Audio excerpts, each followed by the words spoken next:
This is the same question that I asked Patrick Brown yesterday. Why did it take media reports to get politicians to do something about this? Well, actually, Matt, we'd already begun to make some changes. We brought in disclosure rules on third-party advertising last June. I said that we needed to move on changes on fundraising rules. And, there's no doubt that the public discussion over the last few weeks has prompted more expeditious action. But, there's a fair degree of consensus on where we need to go. There's been a lot of conversation about models in other jurisdictions, whether it's at the federal level or in other provinces, and so that's what has formed the basis of the proposal that we're bringing forward. Patrick Brown essentially says you got caught with your hand in the cookie jar, and that's why this is happening. Well, it's interesting. A year ago in June, when I said that we needed to move on this, neither opposition party said anything. They didn't talk about a process. They didn't talk about rules. I mean, there was a private members bill from the Tory benches, but it was strictly on third-party advertising. So,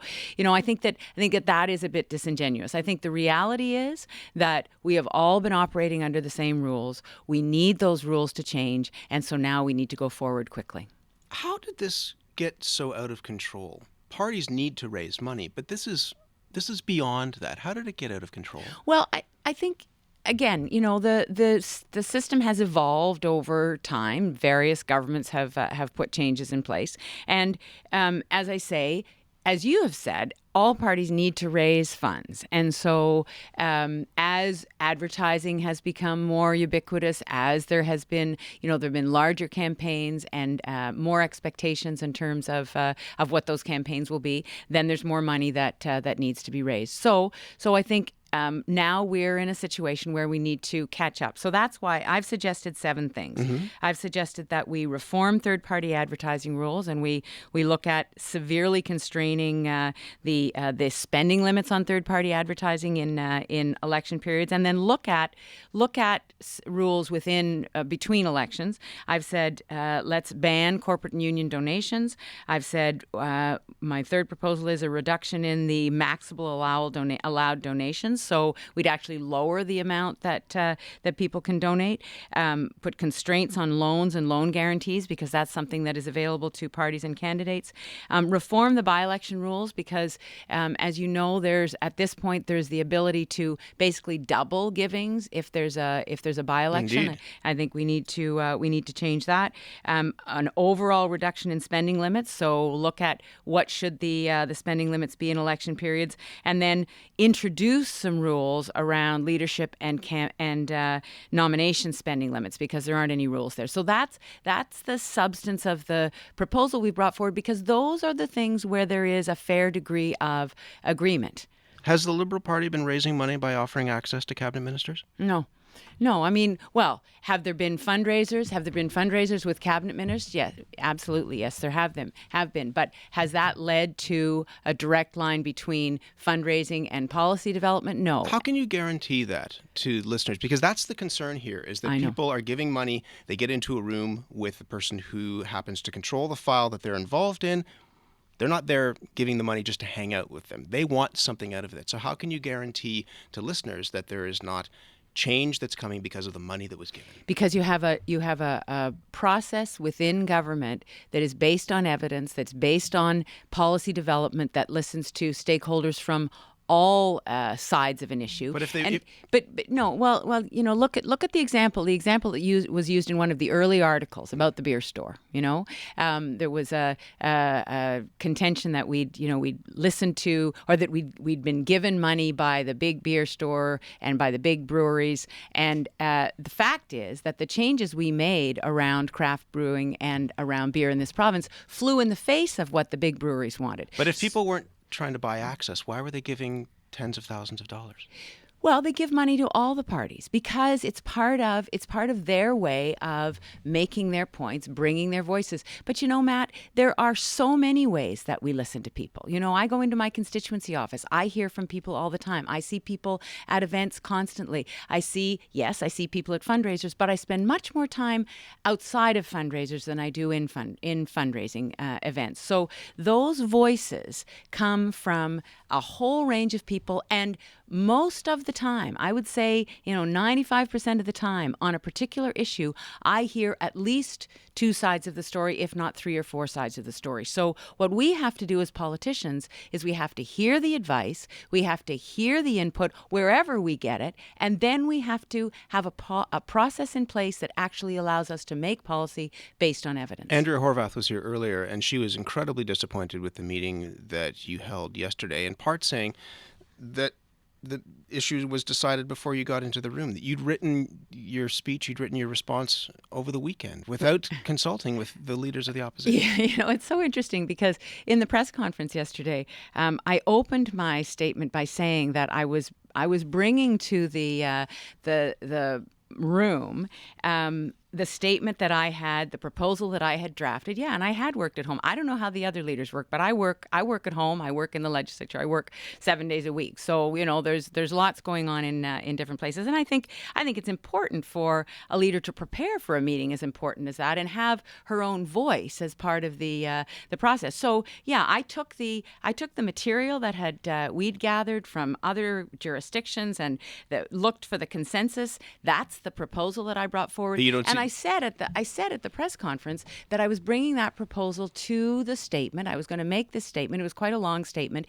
And in the interim, since the meeting, we had made changes to it based on what had happened in the meeting. But I wanted the press and therefore the people of the province to have access to what it was I was proposing. And remember, what I'm saying, Matt, is that we need public input. We are proposing that we draft legislation and that we in an unusual move, we take it out to consultation after first reading, recognizing that there will need to be amendment. We have from mid-May until September for consultation, and then again after second reading, we take it out for consultation. So there's ample opportunity in those two rounds of consultation for people to comment. There are other matters that I want to talk about, but the last thing on this is the question that I ended with Patrick Brown yesterday, which is, what does this do to how people think about politics and the cynicism that people have around politics? Do you think a story like this amplifies it? Well, I hope that what people see is that as we bring forward the legislation, as we bring forward the changes, and we ask for commentary, and this public discussion can continue, that people will see that we are in good faith working to change the rules, to catch up with other jurisdictions, but even to put in place some rules and some transparency that maybe isn't in place in other areas. So I hope that they will see that their concerns are reflected. I think it's not helpful for opposition parties or for anybody to suggest that somehow this whole discussion was born in a concern about wrongdoing. That's not the reality. The reality is that there needs to be a change to the rules. These are rules that everybody has followed, and now we need to update them. We've been talking about reforms to political fundraising in Ontario, but there are other issues to get to. And Matt, just very, very quickly, yes. Can I just say that in the meeting yesterday, what I was looking for was some substantive suggestions from the opposition leaders on some of the things that we have to decide. And I'll just give you a quick example. We need to decide as we move to a ban on corporate and union donations, does there need to be a public subsidy? That's a question that I was really looking for an answer on. Did you get that? I didn't get an answer on it. So, I hope that the opposition leaders will give me some sense of what they think about that. Let's turn our attention to the north, in Attawapiskat. Mm-hmm. There is a suicide crisis in a community that has fewer than 2,000 people, 11 of whom tried to take their own lives on Saturday. A suicide. I mean, the language around that just takes your breath away. I know. It's tragic. How does this happen this is our province, this is your province. How does this happen? Well, unfortunately, Matt, this is a very severe example of a reality that it's not new. I mean, I've been to Attawapiskat, I've been to Pekanjikam, I've been to Kasheshawan. There are communities around this province where there are serious social issues, where there are real concerns about adequacy of things like housing, of education. A place like Pekanjikam has clean water, but it's not running. You can't get it into your houses. So there are serious concerns. Our Minister of Health and Minister of Children and Youth Services are traveling up to Attawapiskat this week. But in advance of that, there are counselors and social workers who are going up. There are some fundamental issues.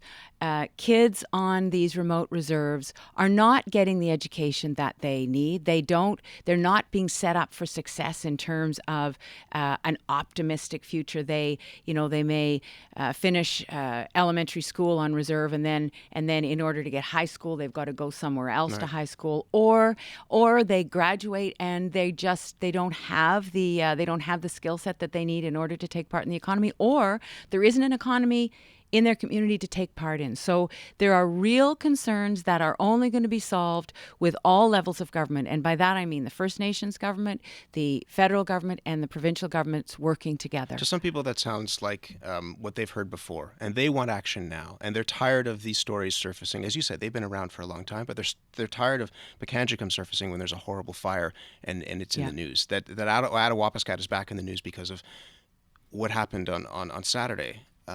What can happen now? What can be done now to address that situation? Well, I think what can be done right now in this community is there can be some an emergency response in terms of counselors and social workers who can be with the families. And they tried in the to do that, community. but too many kids are in hospital now to even have the emergency response unfold in the days following. Well, except the families. Yes, there are kids who are obviously in a serious situation, but the families need support, Matt. I mean, they need some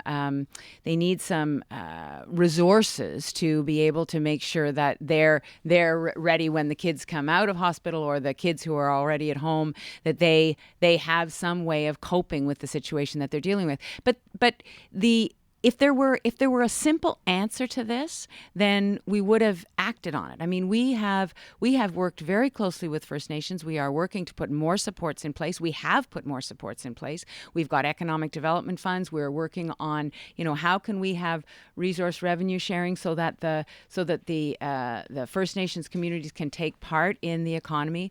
Our Minister of Aboriginal Affairs was just in New Zealand working with the Maori people to figure out, what's happened there. His response is that, New Zealand's about 10 years ahead of us in terms of that relationship between the levels of government. So, we know we have work to do, and we are putting those investments in place. We have not had, and I'm not punting this to another level of government, but I will say we have not had a federal government for a number of years that's been willing to work with us and work with the First Nations. We have that now, and so I'm more optimistic today than I was a year ago. Because I think that now the efforts that we have been making, now in conjunction with the federal government and First Nations, may bear more fruit. Maybe this ties into what you said last week when you met with protesters from Black Lives Matter on the front lawn of the Ledge, that you believe that we still have systemic racism in our society. This is something that Cindy Blackstock has pointed to, saying that those kids in Attawapiskat are treated differently